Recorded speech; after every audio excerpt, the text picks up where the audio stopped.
tó ẹ káàbọ̀ sí iléeṣẹ́ wa mo kí yín o ẹ̀yin ìyá mi ẹ̀yin bàbá mi níbikíbi tí ẹ bá ti láǹfààní àti máa gbọ́ wa pé ẹ káalẹ́ o ẹ káàsán ẹ kúrọ̀lẹ́ etí tẹ́ ẹ fi ń gbọ́ wa kò ní dí o bákan náà ojú tẹ́ ẹ fi ń rí wa náà kò tún ní fọ́ àwa láwọn máa wá ẹ̀yin náà láwọn máa bá sọ̀rọ̀sọ̀rọ̀ rántí ẹni mọ̀ gbọ́ òun lọ̀rọ̀ bàbá Tinubu yìí o tó túmọ̀ sí wípé àwọn àgbààgbà Fúlàní ni o wọ́n ti padà fún bàbá ní èsì ọ̀rọ̀ ẹ̀ wọ́n padà fún bàbá lésì ọ̀rọ̀ ẹ̀ last kódà wọ́n jẹ́ kó yé bàbá pé má lọ rò bóyá sórí ìdìbò 2027 ibẹ̀ làwọn ti rẹ́kẹ̀ wọ́n ní bẹ́ẹ̀ làwọn ti rẹ́kẹ̀ pé wo má lọ rò bóyá bó ṣe ṣe títí eléyìí ni o gbèsè tí 2027 àwọn máa rí pé àwọn dúró tán sórí tó bá ti lè di pé wọ́n ka ìbò báyìí padà sílé yín nìyẹn o àwọn ò fẹ́ mọ́ bẹ́ẹ̀ ni wọ́n ní kó padà sílé wọn wọ́n ti mú fún bàbá Tinubu wòtòwòtò wọ́n ti jẹ́ kó yẹ àsìdègò ẹ̀yin náà gbọ́ ó tó kọ́ fún bàbá Tinubu lésì ọ̀rọ̀ mọ́ nítorí pẹ̀lú nǹkan tí bàbá Tinubu sọ yẹn bàbá Tinubu jẹ́ kó yé wa wípé gbogbo ẹ̀yọ́ ọmọ Nàìjíríà ìyà ò bá máa jẹ yín lọ lórí owó epo tí mo fi kún ó lóun ò kábàámọ̀ o ó ní I don't regret my actions ó lóun ò kábàámọ̀ ìgbésẹ̀ tóun gbé lórí ọ̀rọ̀ epo kò ṣe epo ó lóun ò kábàámọ̀ ẹ̀ rárá tó túmọ̀ sí wípé ìyà tó fi ń jẹ wá deliberately ni ó mọ̀ọ́mọ̀ ṣe èyí ló wá mú káwọn àgbààgbà Fúlàní náà dìde tó fún lésì ọ̀rọ̀ ẹ̀ ṣe mọ̀ pé sọ̀rọ̀sọ̀rọ̀ wọn tiẹ̀ ní mọ̀ gbọ́ àwọn náà jẹ́ kó yẹ pé wo àwa kúrò ní àṣàjẹ́máṣe ń tá a ṣe náà la sọ fún ẹ sórí tí ó bá máa fi dago 11 nígbà 2027 tó bá máa di ìbò gbà pé o ti bọ́ ó ní I don't have any regrets whatsoever in removing the subsidy pé òun ò kábàámọ̀ rárá lórí subsidy tí òun yọ yẹn olóhùn ò kábàámọ̀ o ìpè inú òun dúpẹ́ àwọn àṣìṣe ìgbàanì òun lòun ṣe àtúnṣe wọn ó láwọn àṣìṣe ìgbàanì yẹn òun lòun ṣe àtúnṣe wọn so fún díẹ̀ yìí ẹ má wò bóyá òun kábàámọ̀ tàbí bóyá òun regret owó regret o because ọ̀wọ́ dájúdájú ó mọ̀ọ́mọ̀ fẹ́ máa fìyà jẹ àwọn Nàìjíríà ni wọ́n mọ̀ọ́mọ̀ fẹ́ máa fìyà jẹ wọ́n ni torí bí kì í bá ṣe bẹ́ẹ̀ Garus Galolo ẹ ti mọ̀ pé tí wọ́n bá ń wá kọ́sítọ́mà dáadáa fún bàbá Tinubu lára àwọn àgbààgbà Fúlàní Garus Galolo kò kéré nù ẹ̀ ó máa ń mọ fún wọn wòtòwòtò ni ó jẹ́ kó yé bàbá Tinubu ó ní irú ọ̀rọ̀ ọ̀run òṣìwò rèé pẹ̀lú bí ebi ṣe ń pa ìlú tó tí ìyà ń jẹ ará ìlú ẹ sì bọ́ta ẹ sì ń sọ kùbákùgbé ọ̀rọ̀ yìí lẹ́nu wípé pẹ́pẹ́ sí o ẹ̀yin o ẹ kábàámọ̀ wípé ẹ fi ọsán sídì so dẹ́ ó túmọ̀ sí pé ebi ò bá para ìlú kú kò kàn yín ń tẹ́ ṣe lẹ́ẹ̀ ṣe tó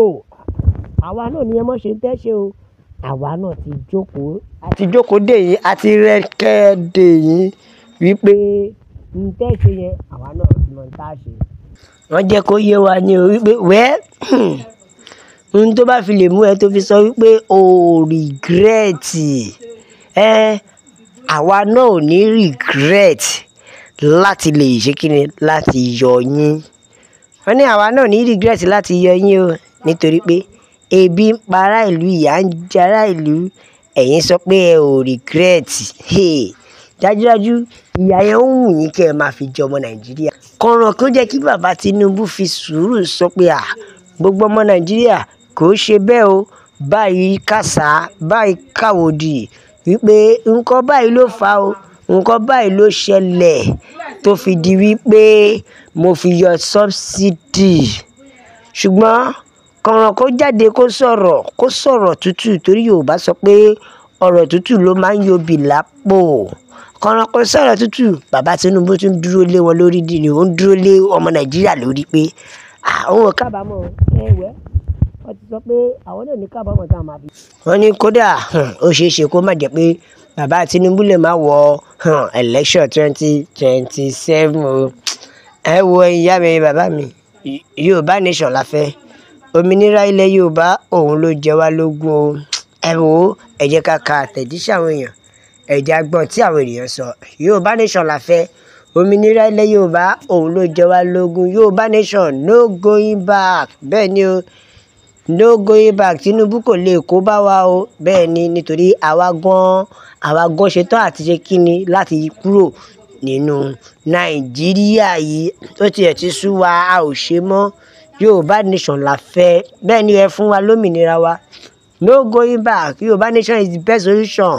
for our land. bẹ́ẹ̀ ni o bẹ́ẹ̀ ni lóòótọ́ ọlọ́run èèyàn ló ń làdéhùn ọlọ́run ló mú iṣẹ́ ṣe rí gbogbo plan ní 2027 ẹ wò ó kò kàn wá o. ẹ yọ bàbá tiwa ni pé àwa fẹ́ gba òmìnira wa. Yorùbá nation now no going back. The only solution is Yorùbá nation. The only solution is Yorùbá nation. Yorùbá nation now no going back. bẹ́ẹ̀ ni olórí burúkú ní gbogbo yín pátápátá o. ìyà tó ń jẹ mẹ̀kúnnù gbogbo mẹ̀kúnnù àjẹbí yín pátápátá o. láìkù kan lágbára àṣẹ Èdùà. bẹ́ẹ̀ ni nítorí tó fi lè mú kí bàbá Tinubu sọ eléyìí dájúdájú kò ní fílìnì kò ní human feeling kò dẹ̀ sympathize. bẹ́ẹ̀ ni Yorùbá nation la fẹ́ bẹ́ẹ̀ ni a ò ní dúró de aago mọ́kànlá kankan. bẹ́ẹ̀ ni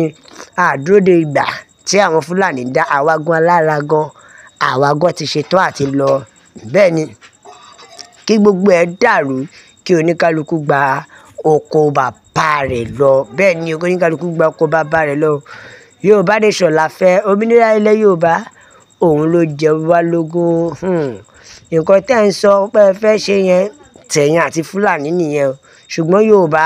tó bá sọ̀rọ̀ kan tí kò bá òmìnira ilẹ̀ Yorùbá mu a ò gbọ́ kọ̀ọ̀kan rárá. bẹ́ẹ̀ ni Yorùbá nation la fẹ́ òmìnira ilẹ̀ Yorùbá òun ló jẹ wá lógún o. bẹ́ẹ̀ ni o ẹ wo ìyá mi ẹ̀yin bàbá mi a ó máa bẹ ọ̀ bí ẹni bẹ́ṣu ni o nítorí àjò lè lù títí kó nílé má rò lé. ẹ bá wa share ẹ like ẹ bá wa subscribe ẹ tẹ̀ sójú ẹ jẹ́ yàrá èèyàn lọ́tún ló sì pé Yorùbá nation òun nìkan ni ọ̀nà àbáyọ la fi ń jẹ́ kó yé yìí wípé ó dàbọ̀.